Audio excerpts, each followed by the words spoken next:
Okay, here we are. It is time. It is time for you guys, right, on your own, with your own accord, to look at relativity. Those of you in the US, this is your time. This perfect time, right? It doesn't matter what anybody else says to you come next weekend. Is it the 9th, right? It's going to be your eyes, the moon, and the sun, right? It doesn't matter what anybody else says to you, right? You've got 3 ingredients that every single person on this planet has when there is an eclipse of the sun.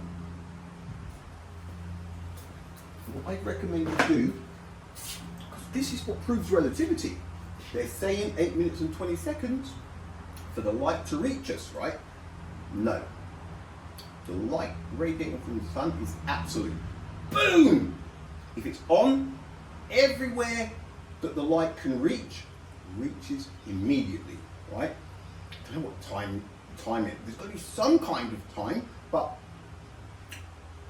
to the sun, to Earth in a millisecond, that's what we're looking at, right? Boom! Like our eyesight. Our eyesight goes, boom, oh, look, Cassiopeia, 16,000 light years in less than the blink of an eye. That's absolute. The sun returns the favour. Boom! It lights, we see. It's off, it goes dark and cold. Instantly, right? 8 minutes and 20 seconds. It's not an Uber, right? You've got the solar eclipse coming up in the US. What I would do, those of you that are interested in stuff, right? Film the eclipse. Don't get caught looking at the whole thing through your camera, because it's cool, right? But film it. So you have your own eclipse that you recorded. Now, if there's ever any doubts or any questions about eclipses, I have got mine. I will study mine and let you know. It's first-hand evidence of what is about to happen. Relativity. Let's play ball. Seriously, right? Because 8 minutes and 20 seconds is a delay because of the speed of light. 299,792 kilometers per second.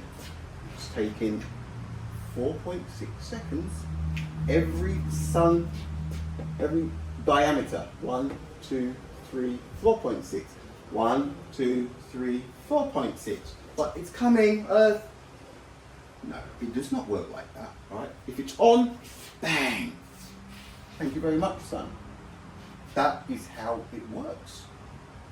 No, you're talking rubbish, you're a conspiracy theorist. For those of you that keep popping up on my reels because you're screaming and shouting, right?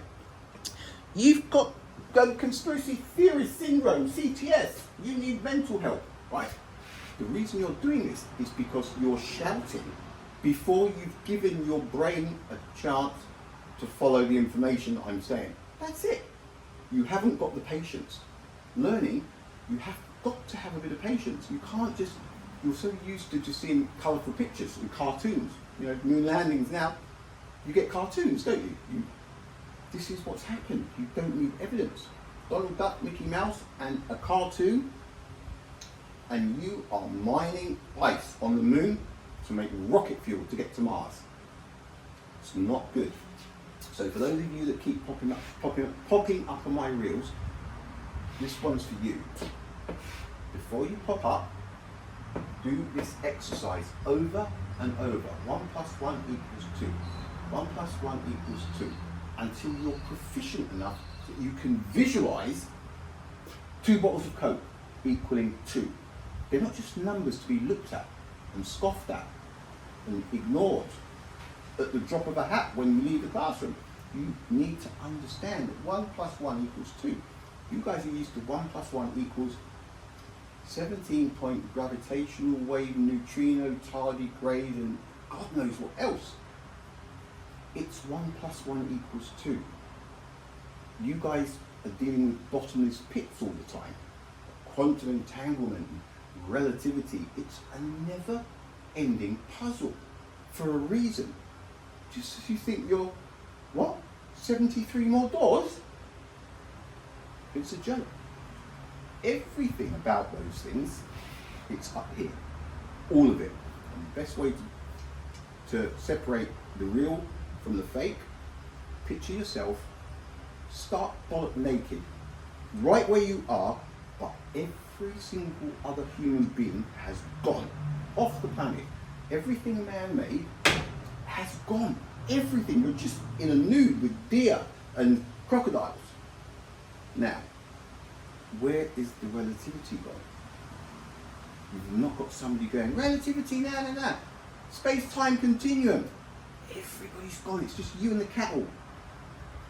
Breathe. Everything, the noise is gone. That is where relativity and quantum entanglement is. It's up here. It doesn't change anything in the physical world. People think it does. It does not. Ow! Neutrino. Come on, we don't know that, do we? Everything, man-made climate change, all of it, it's mind games. It's not happening physically. You start to believe it's happening physically because of the relentless message you're getting in the background. Planet's burning, flood, rain, flood, neutrinos, black holes, pesky black holes. And before you know it, your reality is all in your head. But this is reality here. You and the planet screw everything man-made just for 5 minutes, right? Just go and lie in a forest naked, right? Nobody around. Apart from the, no, don't say it. Right? Nothing exists apart from you and the planet. Everything is just gone. It's the human interaction that starts to create, change, manipulate reality, but it's up here, right? Man-made climate change. What? It's a beautiful day. But other people go out there and go, oh my God, it's so hot. It's just climate. Everything. It's the power of suggestion. They've got everybody's minds, right? Yeah, I know, I've got conspiracy theory syndrome. I know, I need to get mental health. Science fans, crack on with this one. If you start to fall behind when I'm explaining these, stop, do the 1 + 1 = 2 until you're proficient with it, and then try follow us again, okay? My method is very, very easy to follow. You only need to know a few numbers. Remember, because that's it, right, science fans? Before you pop up on my reels going, you're silly. Make sure you've got the 1 + 1 = 2 going. Give what I'm saying a chance before you comment, right? The eclipse coming up, relativity, 8 minutes and 20 seconds for the light of the sun to reach us? No, right? What we're going to do today for this exercise, we're going to draw a sun this size and this size, and we are going to get our sun, moon, earth system to scale, right? Perfectly to scale. Venus and Mercury are over the other side of the sun for this one, right? Mercury didn't want to play. Venus is actually orbiting on the other side. First of all, we're going to do a sun diameter, because this is how we get things brought down to scale. You hear this stuff on paper, watch it on TV, with videos, whatever.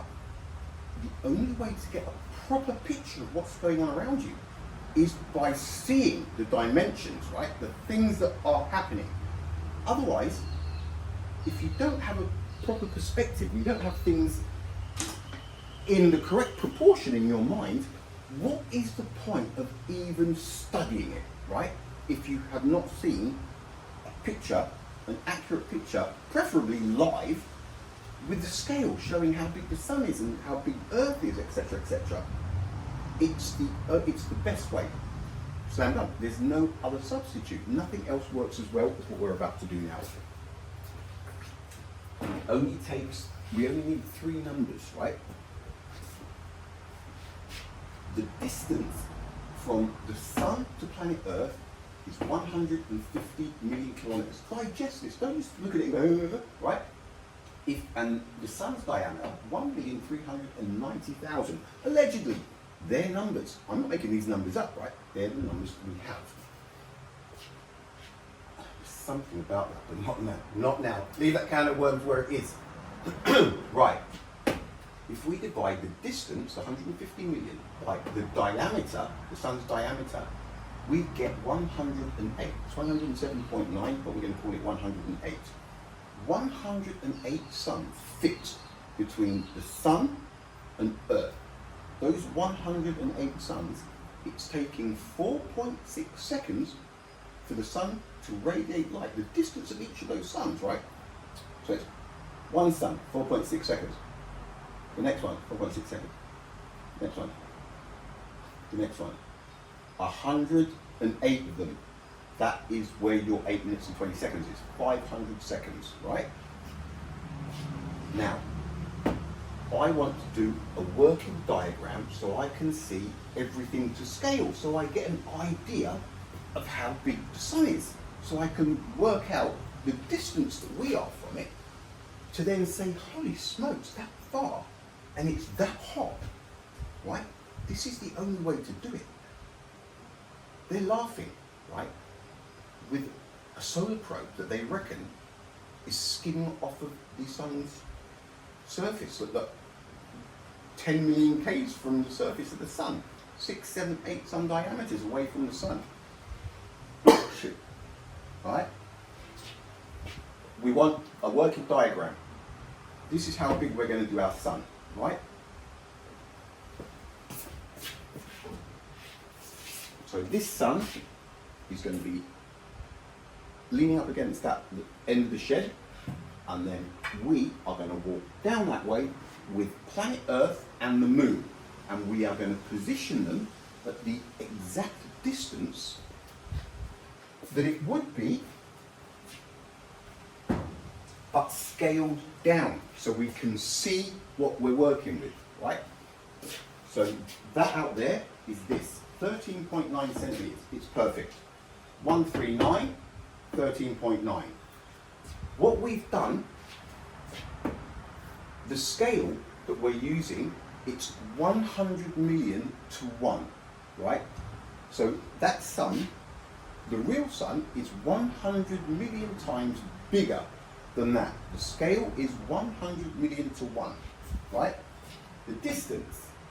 Alexa, what's 150 million divided by 100 million? 150 million divided by 100 million is 1.5. 1.5. What we're looking at though is meters. We're bringing this down to meters. Alexa, what's 1,390,000 divided by 100 million? 1,390,000 divided by 100 million is 0.0139. 0.0139, right? Put that 0 there. We've got a 0 and a 0. This comes down to centimeters, right? The 150 million comes down to 15 meters. We get 13.9 centimeters. What do we have to do to get the accurate distance of planet Earth away from us? 108. It's that simple. All we need is 108 sun diameters like that, right? Just say it was this diameter. We go 1, 2, 3, 4, all the way down to 108. Bang! That is exactly where planet Earth is from the sun, right? You perfectly to scale. And that's what we've done. The Earth, to get the exact correct scale, Earth is 12,742 kilometers. If that's divided by 100 million, we get 1.27 millimeters, not meters. Millimeters, right? So Earth goes, the sun drops to 13.9 centimeters. Earth drops from 12,000 to 1.27 millimeters. The moon, with a diameter which we don't usually talk about, is 3,476, comes down to 0.34 of a millimeter, right? It's like a third of a millimeter. That is how big, a third of a millimeter. That is how big the moon is with what we're working with on a scale. So look at that 30. You've got 1 millimeter, like one first line next to the 30, a third of that. I mean, I could also do, probably for the science fans, it'd probably be a lot easier if I just did the one, wouldn't it? Right? 1 millimeter, a third of that. That is how big the moon is in this system that we're dealing with. Right?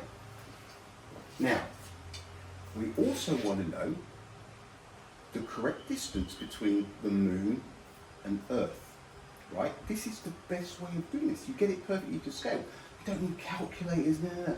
All you need is the distance that they are when they're big like this now, right? And you just shrink it all down, but everything drops together, the same proportion, divided by 100 million. So, the average distance to the moon from Earth is 384,000 kilometers, right?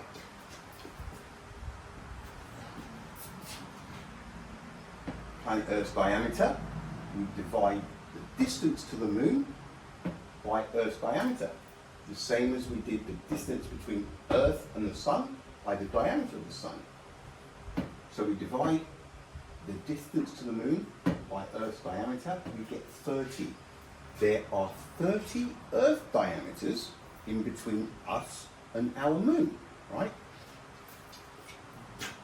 We know that the moon down on this scale has dropped down to 0.34 of a millimeter. It's tiny, right? What we've got to do though is multiply Earth's 1.27 by 30, right? So it's 1.27, that's Earth's diameter, millimeters, and we multiply it by 30 Earths that are in between the moon and Earth. Is it? Am I going a long way? I'm just finding this, it's all in my head. I just hope I'm not going on and on. But it's worth it, right? I'm trying to not lose people, but I'm trying not to go too slow at the same time. I'm not a teacher, right? So 30 planet Earths between the moon and Earth times the 127 diameter of Earth in this diagram, and we get 38. That's 3.8 centimeters. So the distance between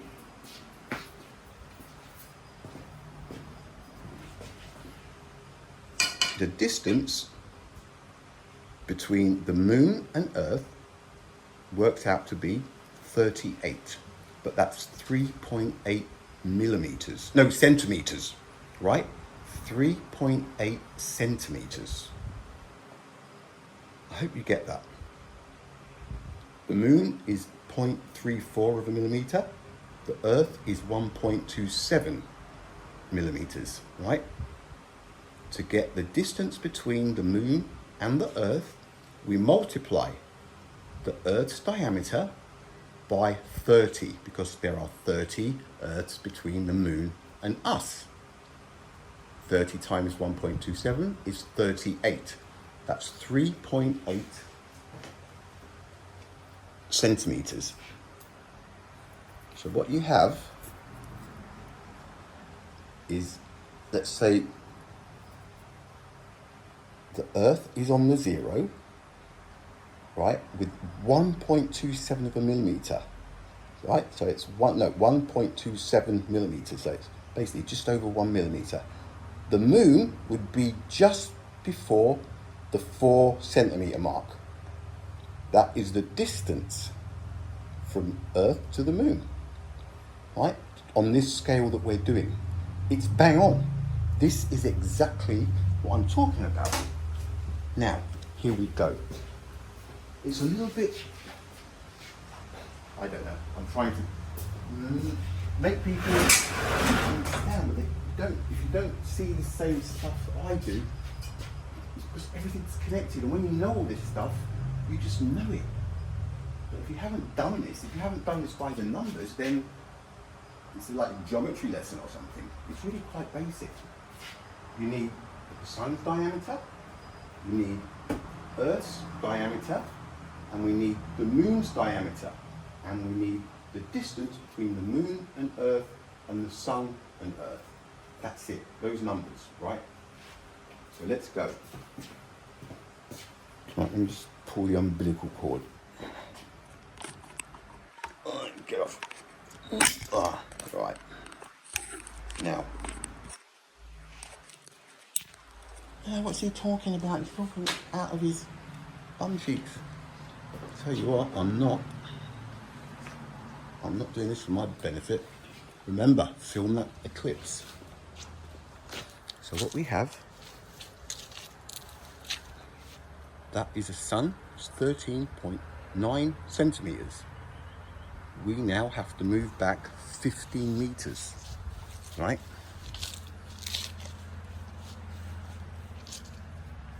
See that white bowl? That is where we're going. Right, so we're here. This is 15 meters, right? And this is to scale. So where it says 127, that dot above 127, it's 1.27 millimeters. It's actually a tiny bit bigger because it was kind of silly just putting a tiny dot. The moon is 0.34 of a millimeter, a third of a millimeter, right? Now, we'd be like this with the sun to our left, wouldn't we? Right? We're on Earth, the one with 127 below it, and to the left, you've got the moon, 0.34 below it. The sun is directly this way, like that way. Solar eclipse. This is to scale, remember? You're on planet Earth, the one above the 127, and you're on the left side of planet Earth, looking at the moon. And the moon, this is what you've got to, don't forget this. This is to scale. This is what it, you were looking down on us, the sun, the moon, and Earth, and you were like, I don't know, 300 million kilometers away, this is what you'd see. Now look how small the planet and the moon is. Now look how far the sun is. I mean, we can see it, right? Obviously, but it's tiny. But this is to scale. Now, how hot, how powerful does that sun have to be? Right, I'm out here in the sun now with a t-shirt. The distance, even though it's 1,390,000 kilometers away, right? The scale is exactly the same. We're the same distance away, right? Everything is in proportion. So what I'm saying is, how hot would that sun that's 15 meters away from us have to be to burn us like it does all the way down here, 15 meters away, right? If that was a red hot ball just come out of a molten, like it had been dunked in lava, right, in magma for 4 hours, and you bring this molten iron ball out that's still red hot. But if it's 15 meters away, you're not going to feel the heat coming off of a molten ball. You're not going to feel the heat of anything that we know coming off of that, to scale or not to scale, even us here, right? What kind of light, what kind of energy would make us burn here where we are, something that small, right? Because that is to scale. You're on this tiny, tiny, tiny, tiny planet, right? You've got that tiny, tiny, tiny moon in between you and the sun. What kind of insane energy is radiating off of that sun to burn you on this planet? Don't forget, it's to scale, right? Something powerful is radiating off of that sun, enough that it burns people on this card, right? The sun is not a joke. Now let's get to the eclipse. This is how you'll be. Earth behind to the right, the moon to the left, and the sun 15 meters away today, but 150 million on the day. But planet Earth and the moon will also be 100 million times bigger because everything is being put into scale. So, look. Now you see what you're looking at. That moon, because the sun is so far away, right? The moon is going to blank out the sun entirely for a few minutes. Now look again. How on earth, right, is that sun that's radiating with that energy that it's going to burn people on this planet? How is it going to be anywhere but where it seems to be? It's instant. There is no Mickey Mouse light delay. It's not 8 minutes and 20 seconds away. You need to film this eclipse next week.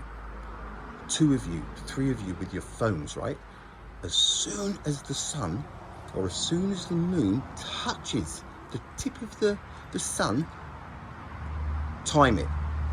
And 8 minutes and 20 seconds, and you'll see how far the sun moves. It's not the sun moving, it's us spinning on our axis, but it's the same deal. 8 minutes and 20 seconds, that could be the whole eclipse. It moves quite a lot in 8 minutes and 20 seconds. It definitely moves at least a sun diameter, because I've done that with sticks here, like with a sundial. So you will find, no matter how many times you look at it, how many times you time it, get a telescope, look at it. This is your chance in the US to prove relativity yourselves. Because if you don't detect any light delay coming from that sun, there is no light delay. I know there is no light delay.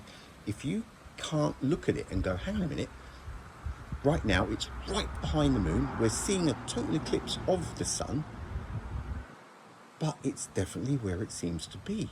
It isn't another 8 minutes and 20 seconds to the left.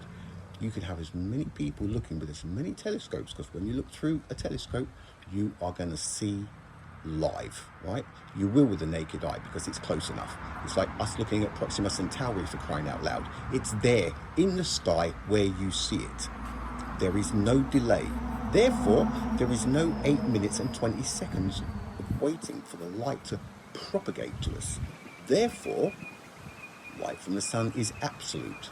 The light from the stars is absolute. Everything that you see in the night sky, every single star, it is live. There is no delay. Don't believe? On the 9th, you've got the eclipse coming.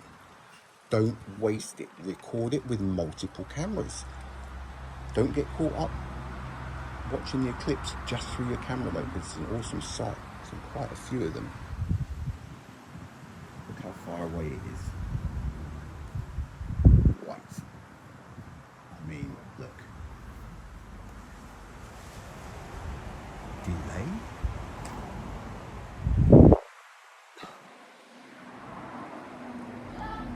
Hola!